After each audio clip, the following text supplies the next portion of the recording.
Hi, and welcome back to Life Changing Solutions Live with Angie Amico. I asked Tony to stick around for this segment just because he's so awesome. But some of the things I wanted to announce was the big one. My Design Your Purpose workshop was scheduled for June 22nd and 23rd.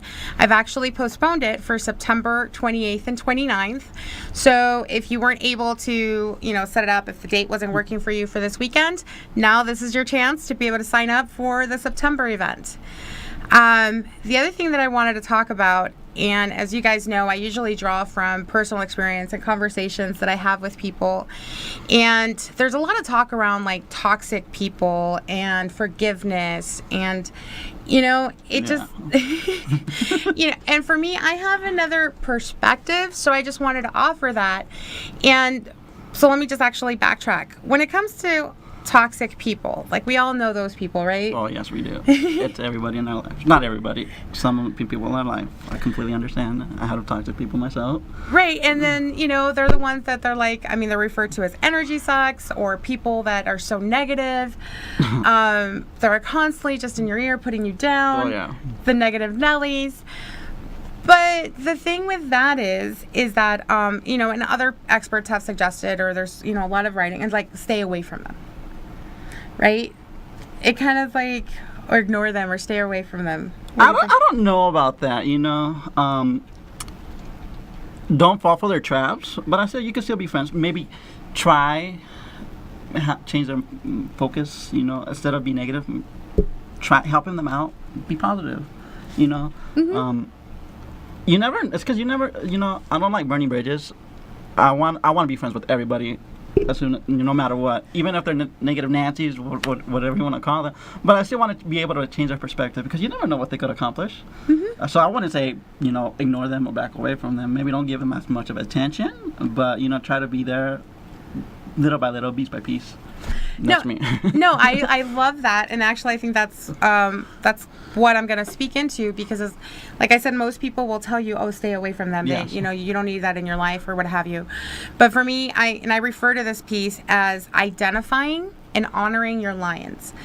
To me, lions are beautiful creatures. They're majestic, they're regal, and they're all about their family. They're actually very loyal to their pride, and they're known as like the king of the jungle. It's like they're freaking awesome. But it's in their nature to bite your head off, right? Yeah. You know what I mean? It's like, and it's not because they chose you to eat. It's just that's in their nature. They're gonna hunt, they're gonna eat, yeah. And that's part of who they are.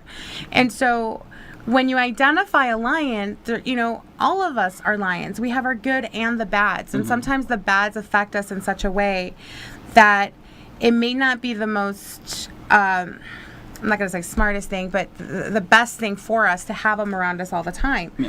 But if we identify them as a lion and we can focus on their awesomeness, but still be aware of their not so awesome stuff, right? We can honor them as lions. Yes. And then the other thing, too, is that even in some cases, if, we now identify them as lions, it's on us if we put our head in the cage. Oh, yeah. Definitely. Right? Like that also speaks back into personal responsibility. So now if I know that you are a lion and you can bite my head off in a split second, if I put my head in there and you bite my head off, that's on me now. Right? Like, it's not going to be something like, well, why'd you do that? Well, because they're lions. Like, they're going to eat people. That's what they do. Like, you go on safari. You still keep your safe distance. Yeah. There's still those boundaries that you keep, and you can still admire the lion. It just doesn't mean, like, hey, you're right.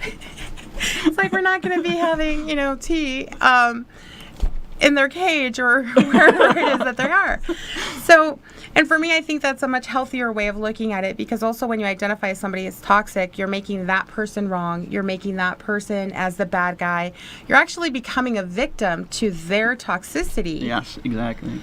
So, that also creates a whole other bunch of gunk there. And maybe that relationship doesn't work. Right? Like, that's a possibility. Maybe we just don't mesh well. Or maybe, like, my negatives don't really work with your negatives or however it works. But it doesn't make that person bad. Mm-hmm. or evil or whatever, versus you thinking and saying, hey, you know what, they're just a great lion that's gonna buck my head off. Yeah, exactly. Like I said, pet the lion, be nice to the lion. They're gonna take you like family, right? Mm-hmm. They're gonna teach you like part of the pride. So be nice. It's all like I said. Really add to that. Just be nice. You never know you never know the situation behind every lion story. That's So, another thing too. That's why just be nice. That's why I try to do the best I can with everybody I meet. I don't know. No, and I love that. And here's the other thing too, and here's the big kicker. So just to kind of like close this whole thing out is, identifying somebody as a lion and honoring them for who they are, all of them. And then honoring them and accepting that, hey, maybe I don't need you in my space. And so you're still honoring them. You're not saying they're bad. Oh, I need you to get out of my life. Mm-hmm. It's just saying like, hey, like I just can't. And you're still taking responsibility for yourself. So you're not being a victim to them. Yeah. And then the other big piece too is, what if we're the lions?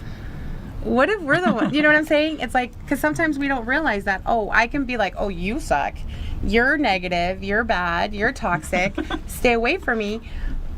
But then at that point, I become toxic. Yeah. Does that make sense? So by being able to just detach yourself from that word toxicity and putting that label on somebody else and just saying, hey, I honor and love you for who you are. I just don't want to get in your cage right now. That's right. It just seems a lot easier. And it's, to me, a much healthier way. So I really invite everybody to look at it in that way, because we all are lions. We all have the capability of biting somebody's head off. Maybe not you, because you're just so. But I got my head chewed off a couple of times, I'm not gonna lie. Right. So it's like we all have that possibility. So it doesn't necessarily make us the bad guy. It's just maybe the situation or the combination of the people is what's not working. So with that, I'm just going to go ahead and go. And I invite everybody to like my page, Life Changing Solutions, or you can also find me as Angie Amico.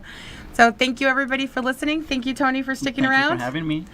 And catch you guys later. Bye, guys. Bye.